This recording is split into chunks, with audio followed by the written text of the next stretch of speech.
अगर आप रात को 2 से 3 बजे के बीच में आईने के सामने 3 बार ब्लडी मेरी पुकारते हैं तो ब्लडी मेरी आपके सामने आ जाती है। कुछ लोगों का दावा है Bloody कि उन्होंने Mary. ब्लडी मेरी को आईने में देखा है और ब्लडी मेरी ने उन्हें नुकसान भी पहुंचाया है।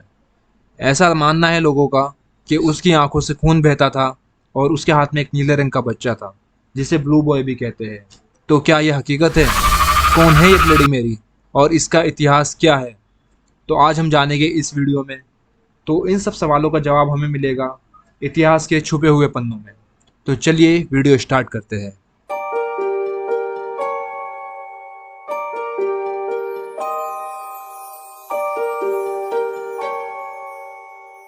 18 फरवरी साल 1516 इंग्लैंड के राजा हेनरी, उनके घर में एक लड़की का जन्म हुआ जिसका नाम रखा गया मैरी ट्यूडर। हेनरी को अपने राजपाट को संभालने के लिए एक लड़का चाहिए था, मगर मैरी के जन्म से वह बहुत दुखी था। हेनरी मैरी को पसंद नहीं करता था। पूरे महल का काम नौकरों के होने के बावजूद भी मैरी से ही करवाता था। मैरी बचपन से ही काफ़ी चालाक थी। वो चाहती थी कि हेनरी के बाद इंग्लैंड की रानी बने। मैरी की एक सौतेली बहन थी जिसका नाम एलिजाबेथ था। मैरी ने अपने सारे रिश्तेदारों के बच्चों को मरवा दिया था ताकि हेनरी उनमें से किसी को राजा ना बना दे। हेनरी के मरने के बाद मैरी इंग्लैंड की प्रथम रानी बनी। वह बहुत क्रूर रानी थी, प्रजा से अपनी बात जबरन मनवाती थी।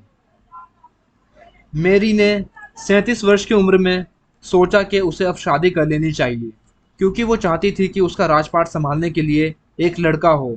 मैरी ने फिलिप नाम के एक लड़के से शादी भी कर ली, जो कि स्पेन का रहने वाला था। मैरी से लगभग 10 साल छोटा था। मैरी को जिंदगी में प्यार बहुत कम मिला था। फिलिप से शादी करके मानो उसने सब कुछ ही पा लिया हो। वह बहुत खुश थी। 3 महीने बाद ही वह प्रेग्नेंट भी हो गई। उसके शरीर में वो सारे बदलाव आए जो एक प्रेग्नेंट महिला में आते हैं, जैसे पेट फूल जाना, वजन बढ़ जाना। उसने अपने पेट में बच्चे को हिलते हुए भी महसूस किया था। उन दिनों इंग्लैंड दो कम्युनिटीज में बटा हुआ था। एक थे कैथोलिक्स और एक थे प्रोटेस्टेंट। उनके बीच अक्सर लड़ाइयाँ होती थी। मैरी अपने देश में एकता चाहती थी। वह अपनी प्रजा को एक धर्म की छत के नीचे देखना चाहती थी। इसलिए उन्होंने 1554 में क्रिसमस के बाद एक लॉ पास किया, जिसके अनुसार सब लोगों को कैथोलिक्स ही होना पड़ेगा। जो इसे नहीं मानेगा उसे स्टेक पर डाल के जिंदा जला दिया जाएगा। इस एक्ट के कारण तकरीबन 240 मर्द और 60 महिलाओं को जिंदा जला दिया गया और इनकी मौत का जिम्मेदार मैरी को माना गया। हालांकि ये डिसीजन इंग्लैंड के एडवाइजर्स ने मैरी के साथ मिलकर लिया था, लेकिन मासूमों के खून का इल्ज़ाम सिर्फ मैरी के ऊपर ही आया। जलने वालों में से एक महिला, जो कि 9 महीने की गर्भवती थी, उसे भी जिंदा जला दिया गया, जो कि एक घोर अपराध था। इन सब के कारण प्रजा के लोगों के बीच मैरी की छवि बिल्कुल भी अच्छी नहीं थी।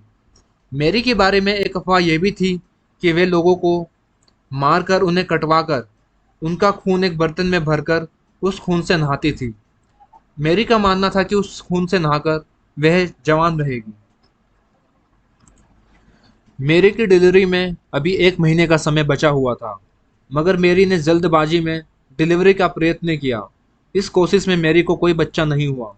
डॉक्टर्स ने सलाह दी कि डिलीवरी की कोशिश कुछ समय बाद फिर से करेंगे।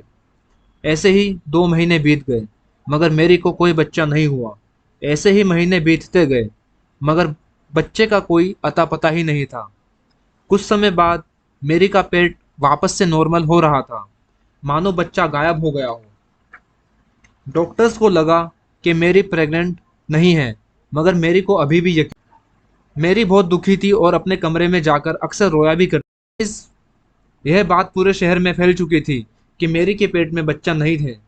ओझा ने बताया उसके पेट में शैतान का बच्चा पल रहा था, जो कि नीले रंग का था। यह बात पूरे राज्य में फैल गई। मैरी इस बात से बीमार रहने लगी और 42 साल की उम्र में उसकी मौत हो गई। मैरी की मौत के बाद उसकी सौतेली बहन एलिजाबेथ को रानी बना दिया गया, जो कि बाद में बहुत प्रचलित भी हुई। कई लोगों की मौत का जिम्मेदार होने के कारण मैरी को ब्लडी मैरी नाम से भी पुकारने लगे और अफवाहें भी फैलने लगी कि आईने के सामने ब्लडी मैरी पुकारने से ब्लडी मैरी सामने आ जाती है और उसके हाथ में एक ब्लू रंग का बच्चा भी होता है। लोगों ने कहा यह वही बच्चा है जो उसके पेट में पल रहा था। बहुत लोगों ने दावा किया कि जब उन्होंने मिरर के सामने ब्लडी मेरी नाम पुकारा तो ब्लडी मेरी उनके सामने दिखाई पड़ी। अब सबसे बड़ा सवाल यह है कि मेरी का बच्चा पेट से गायब कैसे हो गया, और जो ब्लडी मेरी को देखने का दावा कर रहे थे वो लोग झूठ बोल रहे थे या सच था। असल में मेरी को एक बीमारी हुई थी। इस बीमारी को फॉल्स प्रेगनेंसी कहते हैं। इसमें औरत को लगता है कि वो प्रेग्नेंट है और प्रेगनेंसी के सारे लक्षण भी उसकी बॉडी में होते हैं, जैसे पेट फूल जाना, हार्मोन्स चेंज इत्यादि। मगर कुछ महीनों बाद उसका शरीर पहले जैसे ही हो जाता है। 16वीं सदी में इस बीमारी का नहीं पता था। 16वीं सदी में साइंस ने इतनी तरक्की भी नहीं की थी जो इस बीमारी का पता होता। और अब बात आती है आईने के सामने ब्लडी मेरी का दिखना। जैसे कि कई लोगों ने क्लेम भी किया है, तो क्या लोगों के अनुसार रात को 2 से 3 बजे के बीच में कैंडल जला के आईने के सामने आप ब्लडी मेरी पुकारोगे तो ब्लडी मेरी आपके सामने आ जाएगी और आपको परेशान या नुकसान भी पहुंचाएगी। तो क्या ये सच है? तो इसका जवाब है नहीं। ये सिर्फ एक अफवाह है जो कि 16वीं सदी के लोगों ने फैलाई थी। इसका मतलब यह नहीं कि आप इसे घर से, मैं नहीं चाहता आप ये सब करें। आप इन सब से दूर ही रहिए। तो आपको क्या लगता है? अपनी राय आप कमेंट सेक्शन में बताइए। तो मिलते हैं एक नई वीडियो में। तब तक खुश रहिए, स्वस्थ रहिए।